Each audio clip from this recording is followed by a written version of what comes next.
안녕하세요 여러분, 빙빙꿀꿀입니다.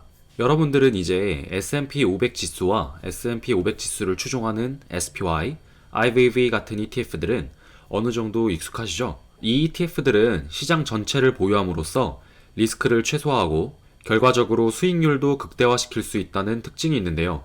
그런데 SPY, IVV보다도 수익률은 높으면서 안정성을 갖추고 싶다면 어떻게 포트폴리오를 구성해야 할까요? 이 질문에 대해 자산운용사들이 고민하기 시작합니다. 그래서 그들이 선택한 방법은 바로 우량한 종목들 내에서도 더 우량한 종목들을 골라서 추려내는 거였는데요. 이렇게 탄생한 ETF들은 매출 성장, 가격 대비 수익 변화 비율, 모멘텀의 세 가지 성장 요인을 기반으로 S&P 500 지수에서 추가로 선별 작업을 거친 230여 개의 기업으로 구성되어 있습니다. 또 특정 수준의 유동성 및 규모 요건을 충족해야 하고 최근 분기에 순이익을 내거나 긍정적으로 보고된 수익이 발생하고 있어야 합니다. 이렇게 탄생한 ETF들이 바로 오늘 소개시켜드릴 SPYG와 VOOG, IVW입니다. 오늘은 차트를 먼저 좀 보여드릴게요. 여기 보시면 SPYG부터 IVW까지 저희가 오늘 함께 알아볼 ETF 3종이고요. 그 뒤에 이제 S&P 500 지수를 추정하는 SPY를 비교해봤습니다. 이 세 가지 ETF는 직접적으로 경쟁하는 ETF이기 때문에 수익률이 99% 동일한 걸 볼 수 있습니다. 반면 선별 작업을 거치지 않고 500여 개의 종목을 그대로 담고 있는 스파이는 얘네 새 ETF들보다 퍼포먼스가 조금 아래에 뒤처져 있는 형국이죠.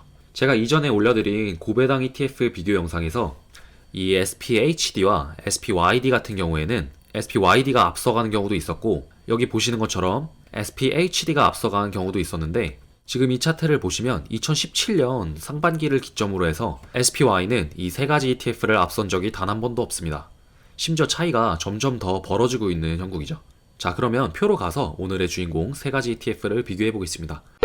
SPYG와 VOOG, IVW는 각각 스테이트 스트리트, 뱅가드, 블랙락이라는 아주 우량한 자산운용사가 운용을 하고 있습니다. 자산 규모는 10빌리언, 5빌리언, 33빌리언으로 블랙락에서 운용하는 IVW가 압도적인 규모를 형성하고 있죠. 하지만 5빌리언과 10빌리언 단위의 규모도 결코 작은 규모는 아니라는 점 명심해 주시고요. 상장일은 퍼포먼스가 거의 동일하기 때문에 무시하고 넘어가도록 하겠습니다. 수수료는 SPYG 0.04%, VOG 0.1%, IVW 0.18%로 SPYG가 가장 쌉니다. 따라서 SPYG의 장점이 도드라져 보이고 VOG와 IVW는 동일하다고 봐도 좋겠습니다.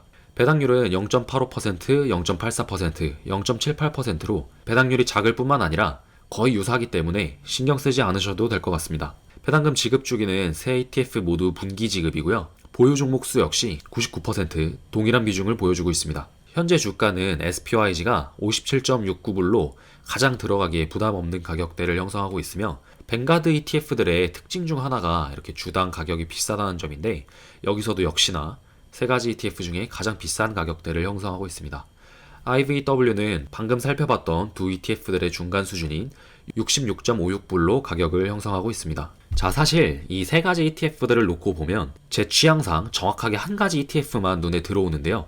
여기 이렇게 수수료가 저렴하고 한 주당 가격이 저렴한 SPYG가 오늘의 제 픽이 되겠습니다. IVW는 물론 33빌리언이라는 아주 우량한 자산 규모와 블랙락이라는 브랜드 밸류가 있지만 수수료가 0.18% 수준으로 지수 추종 펀드에는 어울리지 않는 상당히 높은 수수료를 보여주고 있습니다. 그리고 SPYG처럼 이 10불 수준에만 가격대를 형성하고 있어도 사실 상대적으로 작아 보이는 거지 엄청나게 큰 대형 ETF입니다. 따라서 오늘은 VOG는 아예 경쟁 대상도 끼지 못했고요. 자산 규모가 압도적으로 크고 수수료가 굉장히 저렴한 이 두 가지 ETF들 중에서 취향껏 들어가시면 되겠습니다. 왜냐하면 다시 한 번만 강조할게요. 세 가지 ETF의 수익률, 즉 퍼포먼스가 완전히 일치하고 있기 때문입니다. 이런 거는 고민하실 필요가 없어요. 그냥 사실상 수수료 저렴한 거 들어가시면 됩니다. 자, 그러면 SPYG를 기준으로 구성 종목과 섹터들을 한번 살펴보겠습니다. 이 세 가지 ETF들은 포트폴리오에 이렇게 종목 비중을 편성을 할 때 담고 있는 종목의 시가총액을 기준으로 담습니다. 따라서 애플의 시가총액이 가장 크기 때문에 12.04%로 가장 큰 비율로 담겨 있는 거고요. 그 다음으로 마이크로소프트의 시가총액이 큰 거예요. 이렇게 쭉쭉쭉쭉 내려오기 때문에 이 세 가지 ETF가 구성하고 있는 기업은 거의 100% 동일하다고 보셔도 될 것 같고요. 소량의 비중 차이만 있습니다. 따라서 탑10 종목을 한번 살펴보면 애플 12%, 마이크로소프트 10%, 아마존, 페이스북, 구글 두 가지 다 들어있고요. 테슬라, 엔비디아, 페이펄, 넷플릭스 이렇게 10가지를 담고 있습니다. 섹터를 보시면 테크놀로지, 기술주가 53%로 가장 많고 컨슈머, 소비재가 19.31%로 두 번째 비중을 차지하고 있습니다. 헬스케어, 산업, 금융, 원자재, 유틸리티, 텔레커뮤니케이션, 에너지 이렇게 쭉쭉쭉 내려오는데 사실상 이렇게 한 자릿수인 비중들은 살펴보지 않으셔도 돼요. 얘네 세 가지가 움직이는 대로 ETF들은 움직일 거기 때문입니다. 자, 그러면 간단하게 오늘 이렇게 세 가지 ETF를 살펴봤는데요. 제 생각엔 그동안에 분명히 스파이나 IVV 같이 S&P 500 지수를 추종하는 ETF가 좋다는 건 다들 알고 계실 거예요. 하지만 직접 매수를 하신 분이나 차트를 보고 공부를 해보신 분들 중에서 분명히 이 ETF들의 수익률이 마음에 안 드는 분들이 계셨을 겁니다. S&P 500 지수의 연평균 수익률을 내보면 보통 11%에서 15%까지 왔다 갔다 하는데요. 아크인베스트의 혁신 ETF인 ARKK 같은 경우에 지금 보시는 것처럼 S&P 500 지수는 쳐다도 볼 수 없는 수익을 올리고 있죠.